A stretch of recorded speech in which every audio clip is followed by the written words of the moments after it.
हो गया है वो जिसका खदशा था। इंडियन क्रिकेट टीम ने चैंपियंस ट्रॉफी के लिए पाकिस्तान आने से साफ इनकार कर दिया है। इससे पहले कि पाकिस्तान के अंदर चैंपियंस ट्रॉफी आती और खेल शुरू होता, इंडिया ने पहले पाकिस्तान को एम्बैरस कर दिया। अवाम इस टाइम पे बहुत गुस्से में है पाकिस्तान की कि हमारी चैंपियंस ट्रॉफी कैसे बाहर जाएगी या हाइब्रिड मॉडल होगा। इसे सॉर्ट ऑफ डिबैकल उड़ा के रख दी उन्होंने पाकिस्तान की हर चीज। आया पाकिस्तान के साथ ये सही हो रहा है? भारत आएगा नहीं आएगा, ज़्यादातर लोग यही कह रहे थे कि नहीं आएगा, लेकिन पता नहीं पाकिस्तान के जो अरबाब इख्तियार हैं उनको ये क्यों यकीन था कि भारत आएगा और वो चैंपियंस ट्रॉफी की तैयारी करते रहे। और अब ऐन मौके पे जबकि 2-3 महीने रह गए हैं तो भारत ने ऐलान कर दिया कि हम नहीं आ रहे। तो अब क्या होगा? अब जो फैसला लेना पाकिस्तान ने लेना पड़ेगा।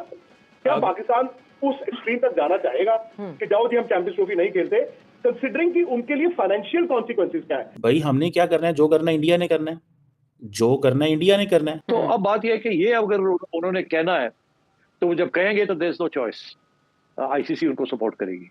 और दिसंबर में जय शाह साहब जो बीसीसीआई के हेड है वो ही will become the chairman of ICC ji. तो आप समझिए कि बीसीसीआई आईसीसी पर एक ही हो जाएगा। अब नाज़रीन, अगर आईसीसी हाइब्रिड मॉडल की तरफ जाता है तो पीसीबी बेबस हो जाएगा। इस दफा मुझे ऐसा लगता है कि पाकिस्तान हर चीज बर्दाश्त कर लेगा, लेकिन ये चीज बर्दाश्त नहीं करेगा कि अवाम का जो प्रेशर पड़ रहा है और जो एक्स क्रिकेटर का प्रेशर पड़ रहा है और जो मीडिया का प्रेशर पड़ रहा है, अब वो पीसीबी बर्दाश्त नहीं कर पाएगा। यानी और सब्र का पैमाना लबरेज हो गया। वो तैयार है कि कुछ भी हो जाए, चाहे हमें स्टेप डाउन करना पड़े, लेकिन हम खेलेंगे नहीं। मीडिया ने बोलना था जनाब देखिए पाकिस्तान के अंदर स्टेडियम नहीं बन रहे हैं, सिक्योरिटी के ये अरेंजमेंट है, होटल्स इतने खाली करवा लिए गए हैं, रिजर्व करवा लिया है, मीडिया पे कैंपेन शुरू हो जाती हैं, डिस्कशन शुरू हो जाती हैं। वो जो सारे का सारा पाकिस्तान में एक बिजनेस एनवायरनमेंट चलना था, इंडिया ने उसको बुलडोज कर दिया।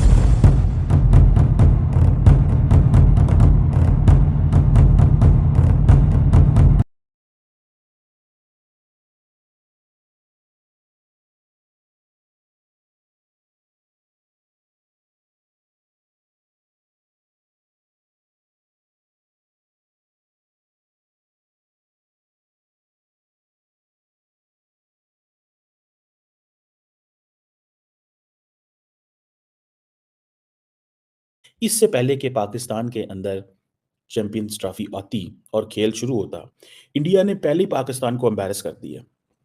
अब देखिए होता क्या है, एक होता है कि आप पॉजिटिव मीडिया अट्रैक्शन लेते हैं। पहली बात जी, पाकिस्तान के अंदर चैंपियंस ट्रॉफी होती है, मीडिया ने बोलना था जनाब देखिए पाकिस्तान के अंदर स्टेडियम नहीं बन रहे हैं, सिक्योरिटी के ये अरेंजमेंट है, होटल्स इतने खाली करवा लिए गए हैं, रिजर्व करवा लिया है, मीडिया पे कैंपेन शुरू हो जाती हैं, डिस्कशन शुरू हो जाती हैं। वो जो सारे का सारा पाकिस्तान में एक बिजनेस एनवायरनमेंट चलना था, इंडिया ने उसको बुलडोज कर दिया। उन्होंने अपनी पॉलिसीज के जरिए देखें, they have just written one letter to ICC which is not visible on, वो कहीं अवेलेबल नहीं है पब्लिक में, मतलब मैंने देखा नहीं है, हो सकता है अवेलेबल हो कहीं पे। इससे पहले ही पाकिस्तान की सारी एम्बैरेसमेंट भी हो गई और पाकिस्तान की तमाम जो उम्मीदें थी वो बुलडोज कर दी उन्होंने। So that's how they play, कि आपको साइकोलॉजिकली हिट करें। So the nation is being hit psychologically, कि आपको साइकोलॉजिकली हिट किया जाए, आपको कॉन्फिडेंस नीचे लेके आया जाए, आपको मोरल को डाउन किया जाए, आपको ये बताया जा सके कि भाई हम फैसला करेंगे तुम्हारी किस्मत का, हम तुम्हारी किस्मत का फैसला करेंगे, क्योस फैला दो, क्योटिक एनवायरनमेंट कर दो। That's how they do it, ठीक है ना। क्योस होना चाहिए हर तरफ। ये चीजें जो हैं ये हमें बताती हैं कि इंडियंस की जो अप्रोच है वो ये है। और हुकूमत पाकिस्तान क्या कर रही है? हुकूमत पाकिस्तान क्लैरिफिकेशंस दे रही है, नहीं हम लगे हुए हैं, हम मटे हुए हैं, हम ये नहीं करेंगे, हम वो नहीं करेंगे। भाई हमने क्या करना है? जो करना है इंडिया ने करना है, जो करना है इंडिया ने करना है। पाकिस्तान से साउथ अफ्रीका चली गई है तो फैसला, या नहीं गई, या दुबई चली गई है, फैसला किसका है? आईसीसी का फैसला है। इंडिया इसको, अगर मैं देखिए, अब दो किस्म के माइंडसेट है पाकिस्तान में। एक माइंडसेट क्या है कि भाई इंडिया नहीं आता ना आए, हम खेलेंगे, हम दुबई में जाके खेल लेंगे। एक माइंडसेट पाकिस्तान में ये है जो कि डिसीजन मेकर्स में आई एम 200% श्योर ये सोच रहा है कि हम नहीं ऐसे होने देंगे। देखें इंडिया ने बड़ी कैलकुलेट की है। याद होगा 2016 के अंदर, 2016 के अंदर पाकिस्तान के अंदर सार्क समिट होने लगी थी। क्या होने लगी थी? सार्क समिट होने लगी थी। और उस सार्क समिट में ये फैसला होना था, मतलब इंडिया ने आना था, बाकी ममालिक से लोगों ने आना, इंडिया ने क्या किया? इंडिया ने इनकार कर दिया, हम नहीं आ रहे, हम नहीं आ रहे। जैसे ही इंडिया ने इनकार किया, हम नहीं आ रहे, एक सिचुएशन डेवलप हो गई और उस सिचुएशन के अंदर बाकी ममालिक ने भी कहना शुरू कर दिया, हम भी नहीं आएँगे। सो ये 2016 का जो सार्क समिट मूवमेंट है, वो चैंपियंस ट्रॉफी में की है। सो ये this is sort of a debacle, उड़ा के रख दी उन्होंने पाकिस्तान की हर चीज़। क्रिकेट एक ऐसा खेल था जिससे पाकिस्तान और इंडिया के मैच को हम हाई होप्स का मैच कहते थे, प्रेशर कुकर मैच होता था, स्टैंड्स पे पता चलता था, पिच पे पता चलता था, घरों में बैठे पता चलता था कि ये मैच हो रहा है। अभी ऐसा ही होता है, लेकिन ज़ाहिर है होम ग्राउंड पे और बात होती है। जैसे इंडिया ने अच्छे खासी जो सीरीज़ है वो होम ग्राउंड पे अपने नाम की हुई हैं, तो हमें भी ऐसे लगा शंघाई कोऑपरेशन तंजीम का जब इजलास हुआ, सेठी साहब आपसे भी बात हुई और उसमें एक उम्मीद की शमा रोशन हुई कि जनाब इसहाक डार साहब और जनाब जयशंकर साहब के दरमियान जो बात की इब्तिदा हुई है वही क्रिकेट पे हुई है कि ये होना चाहिए बहाल। उधर से जब आने वाले सहाफ़ियों ने मुलाकात की नवाज शरीफ साहब से, तो उसमें भी यही रिपोर्ट किया गया कि नवाज शरीफ साहब ने इस ख्वाहिश का इजहार किया है कि क्रिकेट होनी चाहिए बहाल। लेकिन अब टाइम्स ऑफ इंडिया जो रिपोर्ट कर रहा है, जिसको लेकर हमारे चेयरमैन पीसीबी मोहसिन नकवी साहब ने भी अपनी नाराज़गी का इजहार किया, टाइम्स ऑफ इंडिया कह रहा है कि सिक्योरिटी कंसर्न्स की वजह से in consultation with Indian government BCCI जो है वो इरादा नहीं रखती पाकिस्तान आने का और इसे न्यूट्रल वेन्यू पर मुंतकिल किया जाना चाहिए। अब मोहसिन नकवी साहब कह रहे हैं कि बाकायदा तौर पर हमें इन्फॉर्म नहीं किया गया, हमें इन रिटर्न देंगे तो हम इस पर बात करेंगे, लेकिन अगर इंडिया ने टीम भेजने से इनकार किया तो अच्छे की उम्मीद ना रखें। मुझे आपसे ये जानना है कि पाकिस्तान के पास क्या ऑप्शन हैं कि इंडिया वाकई अच्छे की उम्मीद ना रखे। देखिए, ये कोई हैरानकुन बात नहीं है कि बीसीसीआई कह रही है कि हम पाकिस्तान नहीं जाएंगे। बीसीसीआई का मौक़िफ़ 2014 से लेकर आज तक एक ही है कि हमें हुकूमत कहेगी तो हम जाएंगे, नहीं तो हम नहीं जाएंगे। और वो हुकूमत जो है वो उनको लिखत पढ़त के जरिए नहीं कहती, वो वर्बली उनको कह देती है कि नहीं जाना आपने। अब ये सारी बातें जो है पीसीबी को पता है इस बात का, ये सारे हमारे रिकॉर्ड्स में है। बहुत से मुज़ाकरात हुए जिससे मैं भी शामिल था, मैंने भी किए और लोगों ने भी किए। तो अब और इंडियन बीसीसीआई का तरीका ये होता है कि पहले वो अपने मीडिया के जरिए पैगाम देती है, जैसे कहते हैं ना, टेस्ट करती है वाटर्स को।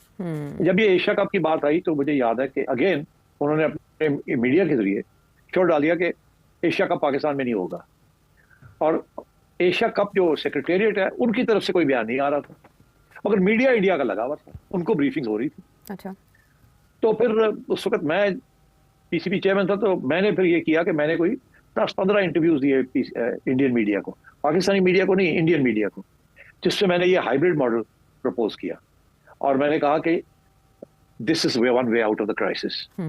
और फिर इवेंचुअली भी सक्सीडेड। उस वक्त तो सारा एशिया कप को ले जा रहे थे आपसे, मगर फिर काउंटर प्रेशर पड़ा उसी मीडिया के जरिए जिस पे वो हम पे डाल रहे, तो उनको आर्ग्यूमेंट्स देकर उनको काउंटर किया, तो हाइब्रिड मॉडल बरकरार हो गया। अब ये है कि ये आईसीसी को सब पता है, ये सारे जो हमारे कॉन्ट्रैक्ट्स हैं ना पीसीबी के, मेरे जमाने में भी हुए, हमने ये सारी चीजें उन कॉन्ट्रैक्ट्स के अंदर लिखी हुई है चैंपियंस ट्रॉफी के बारे में, कि अगर इस सूरत में ना हुई तो क्या होगा, इस सूरत में ना हुई तो क्या होगा, अगर इंडिया ना खेला तो क्या होगा, तो ये ना हुआ तो ये, वो सब कुछ आईसीसी के जो कॉन्ट्रैक्ट है हमारे साथ, this is ICC event not an Asia cup event, तो उसके अंदर सब कुछ लिखा हुआ है। अब ये जो है ना क्लॉज सिक्योरिटी का, ये एक एक्चुअली रेड क्लॉज है। सिक्योरिटी के ऊपर आप कुछ भी कह के और आप कॉन्ट्रैक्ट से बाहर निकल सकते। दोस्तों, पाकिस्तान की पहली पारी में जब उसके कुछ बल्लेबाजों ने शतक ठोके, ताबड़तोड़ रन बनाए, तब पाकिस्तानी काफ़ी उछल कूद करने लगे थे और ये कहने लगे थे कि आखिरकार हमारी टीम पटरी पर वापस लौट गई। लेकिन जैसे ही पाकिस्तानी टीम की पारी खत्म हुई और इंग्लैंड ने बैटिंग शुरू की, पाकिस्तानियों के होश उड़ गए। इंग्लैंड के बल्लेबाजों ने रिकॉर्ड तोड़ रन बनाते हुए स्कोरबोर्ड पर 823 रन ठोक दिए, जो कि इतिहास में पहली बार हुआ है। इंग्लैंड के 3 बल्लेबाजों ने 100 से ज़्यादा रन बनाए हैं। जो रूट ने 262 रन की पारी खेली, वहीं हैरी ब्रुक ने तो ताबड़तोड़ बैटिंग करते हुए पाकिस्तानियों को स्कोरबोर्ड पर 317 रन ठोक दिए और ये ऐसा करने वाले इंग्लैंड के महज 6वें बल्लेबाज हैं। हैरी ब्रुक की यह पारी देखकर पाकिस्तानियों को वीरेंद्र सहवाग की याद आ गई, जिन्हें मुल्तान का सुल्तान कहा जाता है, और वीरेंद्र सहवाग ने भी इससे पहले मुल्तान में ही अपना तीसरा शतक ठोका था। दोस्तों, पहली पारी में जब पाकिस्तानियों ने कुछ अच्छे रन बनाए, कुछ अच्छी पारी खेली, तब तो पाकिस्तानी काफ़ी खुश थे।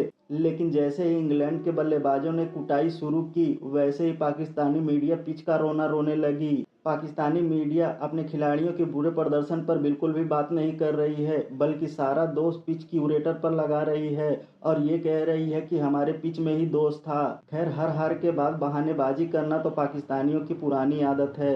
दोस्तों, वीडियो में अंत तक बने रहने के लिए धन्यवाद। मिलते हैं अगले वीडियो में।